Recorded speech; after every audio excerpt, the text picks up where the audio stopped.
ଶିକ୍ଷା ସପ୍ତାହର ଷଷ୍ଠ ଦିବସକୁ ମୋ ଚ୍ୟାନେଲ ୟୁଏନ୍ ଏଜୁକେସନ୍ ତରଫରୁ ଶିକ୍ଷକ ବନ୍ଧୁମାନଙ୍କୁ ସ୍ୱାଗତ ଏବଂ ନମସ୍କାର ଜଣାଉଛି। 27/7/2024 ଶନିବାର ଅର୍ଥାତ୍ ଶିକ୍ଷା ସପ୍ତାହର ଷଷ୍ଠ ଦିବସଟିକୁ eco clubs for mission life day ରୂପେ ଉତ୍ସର୍ଗୀକୃତ କରାଯାଇଛି। ଦେଖିବା 27/7/2024 ଶନିବାର ଦିନ ଯେଉଁ ଡେ ରହିଛି, ଷଷ୍ଠ ଡେ ରହିଛି କ'ଣ ନା eco clubs for mission life. ପ୍ରଥମେ ଜାଣିବା এই eco clubs for mission life ଏହାର ଅର୍ଥ କ'ଣ। ନା ଇକୋ କ୍ଲବ୍ ଏମିତି ଗୋଟେ ପ୍ଲାଟଫର୍ମ ବା ମଞ୍ଚ ଯାହା ମାଧ୍ୟମରେ ଆମେମାନେ ଲାଇଫ୍ର ମିଶନକୁ ହାସଲ କରିପାରିବା। ଇକୋ କ୍ଲବ୍ସ ଏମିତି ଏକ ମଞ୍ଚ ଯାହା ମାଧ୍ୟମରେ ଆମେ ପରିବେଶରେ ବୃକ୍ଷରୋପଣ କରିପାରିବା, ପରିବେଶର ସୁରକ୍ଷା କରିପାରିବା, ପରିବେଶର ସଂରକ୍ଷଣ କରିପାରିବା, ପରିବେଶର ବିକାଶ କରିପାରିବା, ପରିବେଶର ସନ୍ତୁଳନ ରକ୍ଷା କରିପାରିବା। ଏସବୁ କରି ପରିବେଶକୁ ସବୁଜ ସୁନ୍ଦର କରିପାରିବା। ଇଏ ହେଉଛି ଇକୋ କ୍ଲବ୍ର ଲକ୍ଷ୍ୟ ବା ଉଦ୍ଦେଶ୍ୟ। ଏବଂ ଏହି ଲକ୍ଷ୍ୟ ବା ଉଦ୍ଦେଶ୍ୟ ମାଧ୍ୟମରେ ଆମେ କ'ଣ କରିପାରିବା ନା ଲାଇଫ୍ର ମିଶନକୁ ହାସଲ କରିପାରିବା। ଏସବୁ ଜ୍ଞାନ ପିଲାମାନଙ୍କ ଭିତରେ ସୃଷ୍ଟି କରିବା, ପିଲାମାନଙ୍କ ଭିତରେ ସଚେତନତା ସୃଷ୍ଟି କରିବା, ଏସବୁ ଜ୍ଞାନ ବିଷୟରେ ଇଏ ହେଉଛି ଇକୋ କ୍ଲବ୍ସ ଫର୍ ମିଶନ ଲାଇଫ୍ର ଲକ୍ଷ୍ୟ। ତ ସେ ବିଷୟରେ ଆମେ ଜାଣିବା। ପ୍ରଥମେ ଜାଣିବା ସମୀକ୍ଷା ଟିକେ କରିବା ଉପରେ।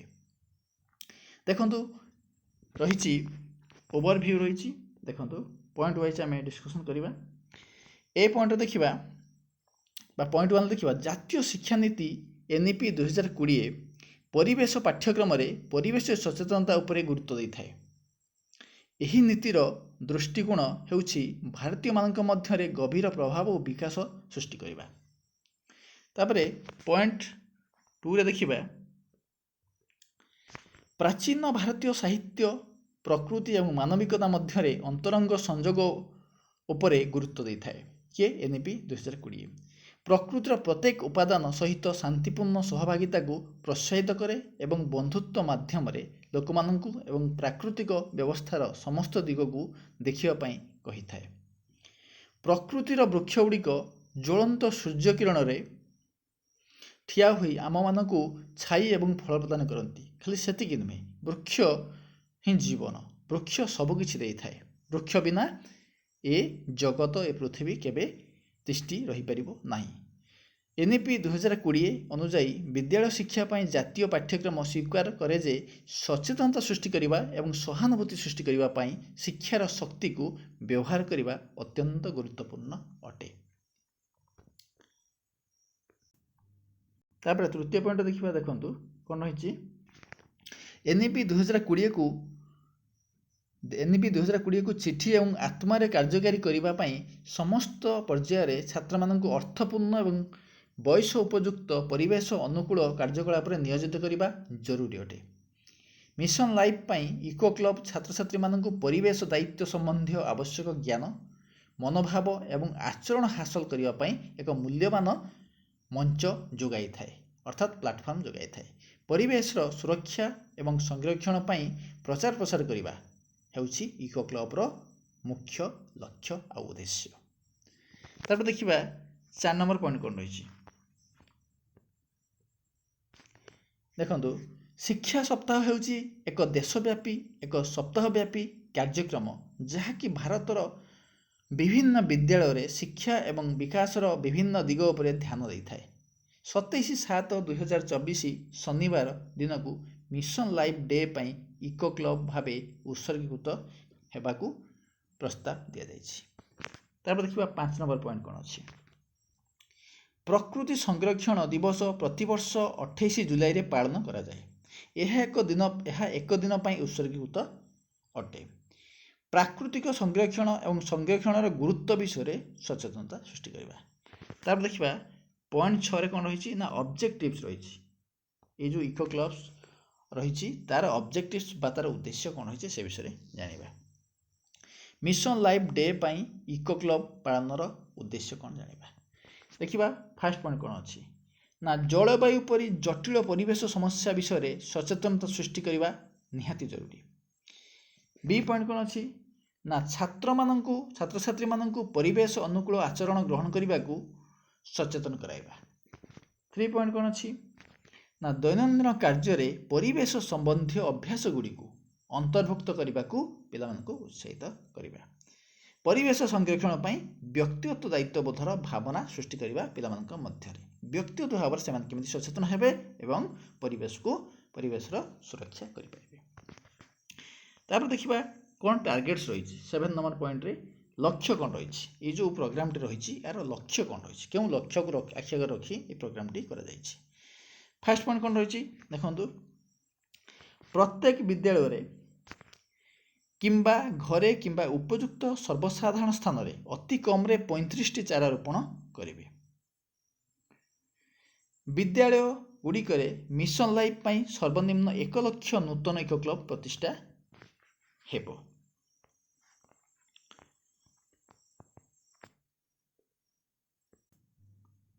ଦେଖନ୍ତୁ ତାପରେ କ'ଣ ରହିଛି ନା instructions for conducting campaign in schools. ବିଦ୍ୟାଳୟରେ ବୃକ୍ଷରୋପଣ ଅଭିଯାନ ପରିଚାଳନା ପାଇଁ ନିର୍ଦ୍ଦେଶ ରହିଛି।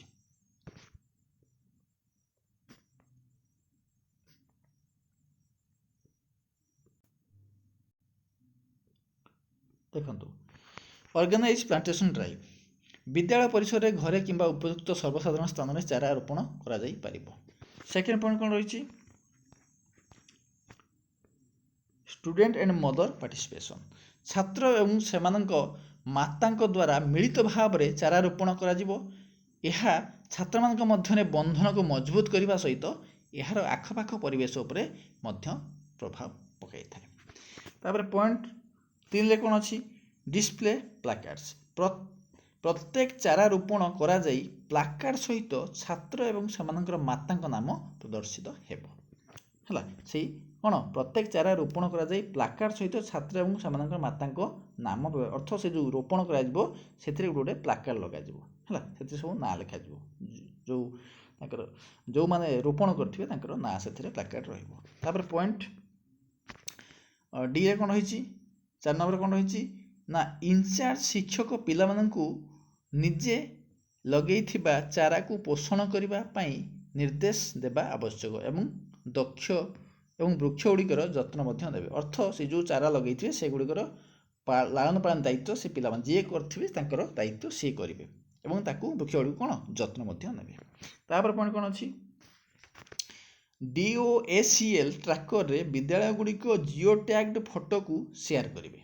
ଗୋଟେ DOACL ଗୋଟେ ଲିଙ୍କଟେ ରହିଛି, ଆପ୍ଟେ ରହିଛି। ସେଇ ଲିଙ୍କରେ ବିଦ୍ୟାଳୟ ଗୁଡ଼ିକ ଜିଓ ଟ୍ୟାଗ୍ ଯେଉଁ କାର୍ଯ୍ୟକ୍ରମ ହେଇଥିବ, ଯେଉଁ କାର୍ଯ୍ୟକ୍ରମ ଆକ୍ଟିଭିଟି ହେଇଥିବ ସେଥିରେ ଗୋଟେ ଜିଓ ଟ୍ୟାଗ୍ ଫଟୋ ଯେଉଁ ଉଠେଇଥିବେ ସେଇଗୁଡ଼ାକୁ ସେୟାର କରିବେ। ଯାହାର ଲିଙ୍କ ଚିଠିର ପାରା 10ରେ ଦିଆଯାଇଛି। ଅର୍ଥାତ୍ ଚିଠିର ପାରା 10 ଯେଉଁ ରହିଛି ସେଇଥିରେ ଲିଙ୍କଟି ଦିଆଯାଇଛି। ସେ ଲିଙ୍କରେ ଅପଲୋଡ଼ କରିବେ ଫଟୋ ଗୁଡ଼ାକ, ଜିଓ ଟ୍ୟାଗ୍ ଫଟୋ ଗୁଡ଼ାକ। ନର୍ମାଲ ଫଟୋ ନୁହେଁ, ଜିଓ ଟ୍ୟାଗ୍ ଫଟୋ।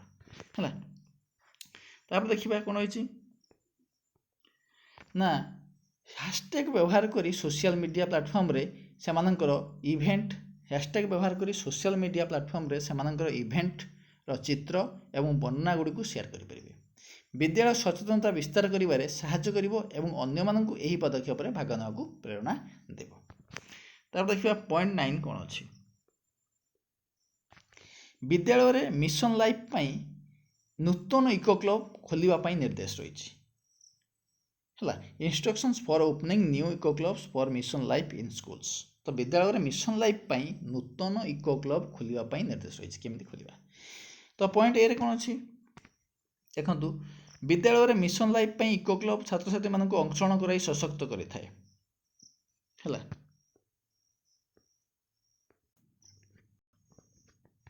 ତାପରେ ନା ଛାତ୍ରଛାତ୍ରୀମାନେ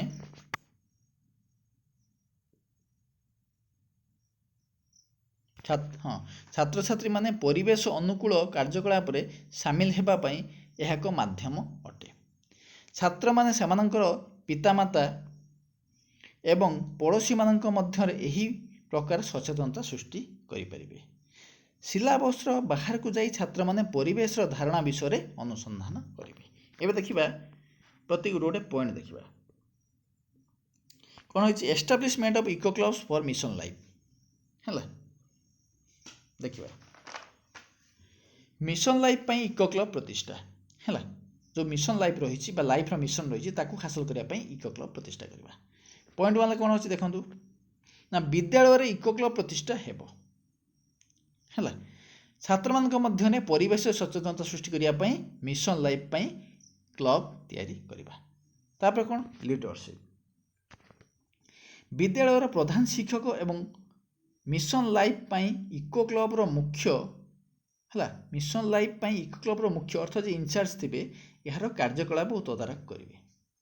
ବିଦ୍ୟାଳୟରେ ପ୍ରଧାନ ଶିକ୍ଷକ ଇକୋ କ୍ଲବର ଦାୟିତ୍ୱ ପାଇଁ ଜଣେ ଶିକ୍ଷକଙ୍କୁ ଇନଚାର୍ଜ ଭାବେ ନିଯୁକ୍ତି ଦେବେ ଏବଂ ସେ ଇନଚାର୍ଜ ଶିକ୍ଷକ ସମସ୍ତ ଦାୟିତ୍ୱ ବହନ କରିବେ।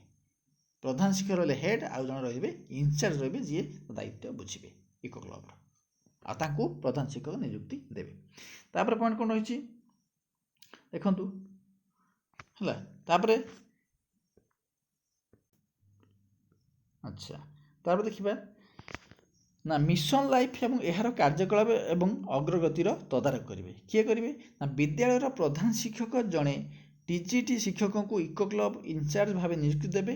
ଏହି ଶିକ୍ଷକ ଏହି କ୍ଲବର ସୁବିଧା ଓ ଅସୁବିଧା ପାଇଁ ଦାୟୀ ରହିବେ, ଅର୍ଥ ସେ ସବୁ କଥା ବୁଝିବେ। ତାପରେ ପଏଣ୍ଟ ଦେଖିବା ସ୍କୁଲ ମ୍ୟାନେଜମେଣ୍ଟ କମିଟି ହେଲା। ତ ପ୍ରତ୍ୟେକ ଶ୍ରେଣୀର ଜଣେ ଛାତ୍ର ମିଶନ ଲାଇଫ ପାଇଁ ଇକୋ କ୍ଲବର ସଭାପତି ଭାବରେ ନିଯୁକ୍ତ ହେବେ।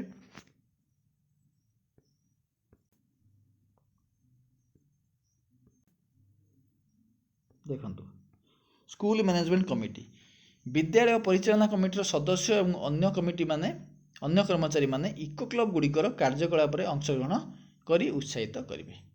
ତାପରେ ଦେଖିବା କ'ଣ ହେଇଛି ମିଟିଂସ୍। ତ କ'ଣ ହେଇଛି ଦେଖିବା ନା କ୍ରମାଗତ ଅଗ୍ରଗତି ନିଶ୍ଚିତ କରିବାକୁ ମାସରେ ଅତି କମରେ ଥରେ କ୍ଲବ ସଭା ଗୁଡ଼ିକ ଅନୁଷ୍ଠିତ ହେବ। ଅର୍ଥ କ୍ରମାଗତ ଅଗ୍ରଗତି ନିୟମିତ ଗୋଟେ ଡେଭଲପମେଣ୍ଟ କରିବା ପାଇଁ ତ ମାସରେ ଅତି କମରେ ଥରେ କ୍ଲବ ସଭା ଗୁଡ଼ିକ ଅନୁଷ୍ଠିତ ହେବ ହେଲା। ଦେଖନ୍ତୁ କ'ଣ ତାର ଏଜେଣ୍ଡା ରହିଛି ହେଲା। ଏଜେଣ୍ଡା କ'ଣ ରହିଛି? ଏଜେଣ୍ଡା ଅର୍ଥାତ୍ କାର୍ଯ୍ୟ ତାଲିକା କ'ଣ ରହିବ। ଆଗାମୀ କାର୍ଯ୍ୟକଳାପର ଯୋଜନା ଏବଂ ଅତୀତର ପଦକ୍ଷେପ ଗୁଡ଼ିକର ସମୀକ୍ଷା ଉପରେ ଧ୍ୟାନ ଦେଇ ପ୍ରତ୍ୟେକ ସଭାରେ ଏଜେଣ୍ଡା ପ୍ରସ୍ତୁତ କରିବେ।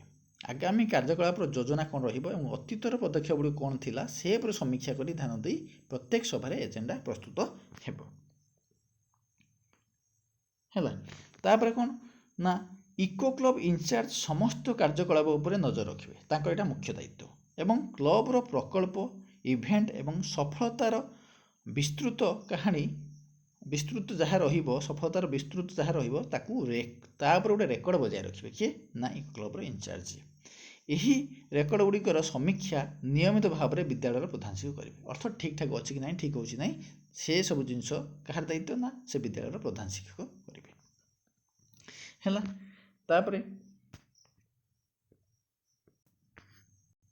ଦେଖନ୍ତୁ ତାପରେ କ'ଣ କରିବା 10 ନମ୍ବର ପଏଣ୍ଟ କ'ଣ ନା monitoring and capturing of activities.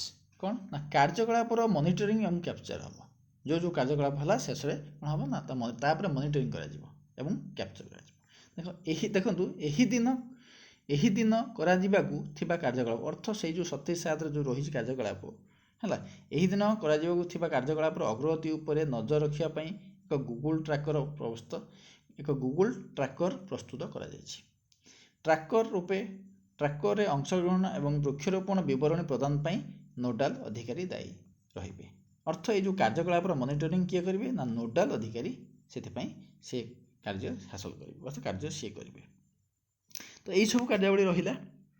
ଆପଣମାନେ ଜାଣିଲେ ଯେ 27/7/2024 ଅର୍ଥ ଶନିବାର ଦିନ ଯେଉଁ ରହିଛି କ'ଣ ରହିଛି ନା eco clubs for mission life ଏ ଯେଉଁ ଡେ ରହିଛି ତ ଏଇ ଡେରେ ଏଇ ସବୁ କାର୍ଯ୍ୟକ୍ରମ ହେବ। ଏ ବିଷୟରେ ଆମେ ଜାଣିଲେ କ'ଣ ତାର ଉଦ୍ଦେଶ୍ୟ ରହୁଛି, କ'ଣ ସବୁ କାର୍ଯ୍ୟକ୍ରମ ହେବ, କେମିତି ଇକୋ କ୍ଲବ ପ୍ରତିଷ୍ଠା ହେବ, କେମିତି ସବୁ ଜିନିଷ ହେବ ସେ ବିଷୟରେ ଆମେ ଡିଟେଲରେ ଜାଣିଲେ। ତ ଆଶା କରୁଛି ଆପଣମାନେ କିଛି ଅଳ୍ପ ହେଉ ବହୁତ ହେଉ କିଛି ମାତ୍ରାରେ ଜ୍ଞାନ କିଛି କଥା ଜାଣିବାକୁ ପାଇଥିବେ। ଯଦି ଭିଡ଼ିଓଟି ଭଲ ଲାଗିଥିବ ନିଶ୍ଚୟ ଲାଇକ୍ କରିବେ, ସେୟାର କରିବେ, ଆଉ କେମିତି ଲାଗିଲା ନିଶ୍ଚୟ ମତାମତ ଜଣାଇବେ ଏବଂ ନୂଆ କରି ଆସିଥିଲେ ଚ୍ୟାନେଲକୁ ନିଶ୍ଚୟ ସବସ୍କ୍ରାଇବ୍ କରିବେ।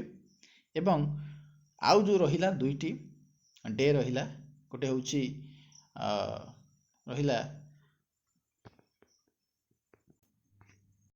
ଆଉ ଗୋଟିଏ ଡେ ରହିଲା ଯେଉଁଟାକି ହେଉଛି କ'ଣ ନା ଆଉ କେବଳ ଶେଷ ଦିବସଟି ବାକି ରହିଛି, ଯେଉଁଟାକି ଆମର 28/7/2024 ହେବ ସେ ପ୍ରୋଗ୍ରାମଟି ରହିଛି। ତ ସେଇଟା ବି ମୁଁ ଆସନ୍ତାକାଲି ନେଇ ଆସିବି ସେ ଭିଡ଼ିଓଟି।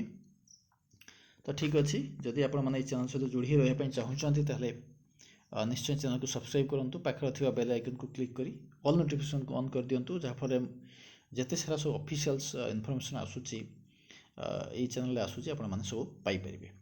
ତ ଯଦି ଆପଣମାନଙ୍କୁ ଭଲ ଲାଗିଛି ଲାଇକ୍ କରନ୍ତୁ ଏବଂ ନିଶ୍ଚୟ ଆପଣମାନଙ୍କର ମତାମତ ରଖିବେ। ତ ଆଜି ପାଇଁ ଏତିକି, ପୁଣି ଏକ ନୂଆ ଭିଡ଼ିଓରେ ଦେଖା ହେବ। ସେତେ ପର୍ଯ୍ୟନ୍ତ ମୋତେ ବିଦାୟ ଦିଅନ୍ତୁ, ରହୁଛି। ନମସ୍କାର। Thanks for watching.